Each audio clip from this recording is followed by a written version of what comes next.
Hey there, welcome back to my channel. My name is Alicia, and today we're going to be talking about my favorite discovered authors of 2021. So let's get right into the video. So a couple of days ago, I asked on my Instagram if there were any other superlative videos that you'd like me to make, and Charmaine responded saying that it would be great to have one of my favorite discovered authors of 2021. So these are new to me authors that I discovered in 2021. One of my reading goals for 2021 was to really read outside of my comfort zone, which meant that I was reading genres that I hadn't picked up in the past, like horror, thrillers, romance. Those were all genres that were largely unexplored for me in 2020. So because of that, I discovered so many new authors. On top of that, in 2021, I still wanted to continue to read translated fiction, and I wanted to continue to diversify my shelves. So in 2021, I had so many new authors that I discovered, and I narrowed down my list to my 8 favorite new discovered authors. In 2022, I will definitely make it a priority to go ahead and read backlisted works of the authors that I will be talking about today. So this is going to be a really chill video where I just talk to you about these authors and why I love them. Yeah. The first one on this list is Sayaka Murata, and she is a Japanese author. She is the author of Convenience Store Woman, which was one of my favorite 2 reads of 2021. I adored Convenience Store Woman. It was so quirky and witty and refreshing.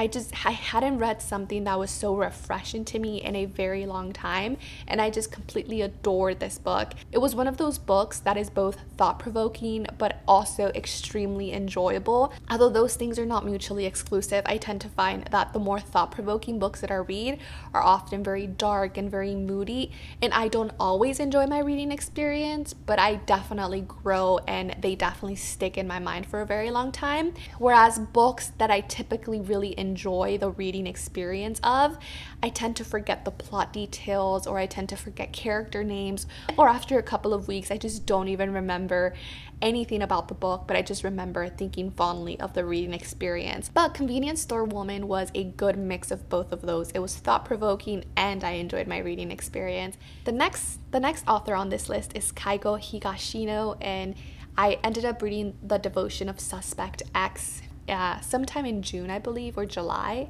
And I just love the way that they approach mysteries. And so in this particular mystery, the Devotion of Suspect X, we know who the killer is already. And as the reader, we're following both the perpetrator and the detective trying to figure out who killed this person. I thought that I wouldn't be interested in the book at first because after like the first 2 or 3 chapters, you know who died and you know who killed this person. You're like, well, what's the rest of the book about? And it was just so well done, the way that the detective is trying to figure things out and the way the perpetrator is trying to mislead them. And so if you're someone who likes mysteries, but you don't really love the gory mysteries, or that are borderline thrillers, but you also don't necessarily want like a super cozy and like lighthearted mystery, I think The Devotion of Suspect X is a good in-between, where it's riveting, it's intriguing, but it's not super cozy and it's also not super gory. So because of that, I definitely want to read more books by Kazuo Higashino. I think he has a really long backlist of books that he's written, and I can't wait to check them out. The next author on this list is Zoraida Cordova, and I ended up reading, as many of you I'm sure, The Inheritance of Orquídea Divina this year, and it was one of the best fantasy / magical realism books that I read in 2021. I adored the characters. I adored the family dynamics. I would love to be part of that family. That's how much I love them. And it was just one of those books where I was delighted the entire way, where the story kept me engaged the entire time, and where the characters were just so fun and easy to root for. And I know that she has other books and fantasy series that she's written, so she's someone that I will be checking out in 2022. I forgot to mention, but her writing is also very beautiful and very lyrical, and I really love that about her as well. The next author on this list, I'm sure, is not a surprise. I've read several works by this author already, and this is Tiffany D Jackson, and she mostly writes contemporary young adult thrillers. Her latest book is actually a young adult horror, which is White Smoke. I have a review of White Smoke, and allegedly, I'll link it down below. But one of my favorite books that I read this year by her was Monday's Not Coming. It was a book that just viscerally made me feel something. Like, I sobbed. Like, I was ugly crying by the end of this book. And I just love the way that Tiffany D Jackson writes young adult books, because I think they're books that adult and young adult readers can gain a lot of knowledge from, and a lot of understanding and a lot of empathy. I think her books are great at building empathy, and they're honestly just some of the best things that I've read.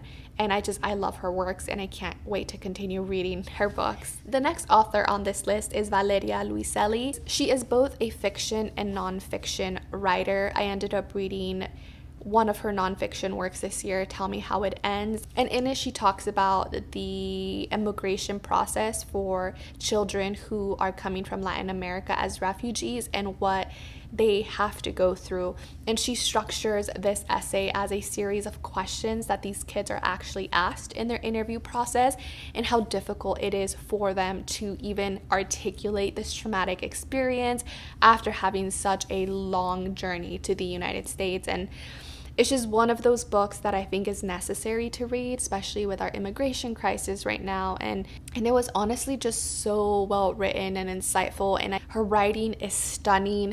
Her level of research is very thorough and intricate, and the way that she weaves these narratives is amazing. So I will be reading more books by her in the future. The next author on this list is Raven Leilani, and she is the author of Luster, which was another favorite book of mine in 2021. Luster and Convenience Store Woman were tied for the #1 spot. I can't choose between them.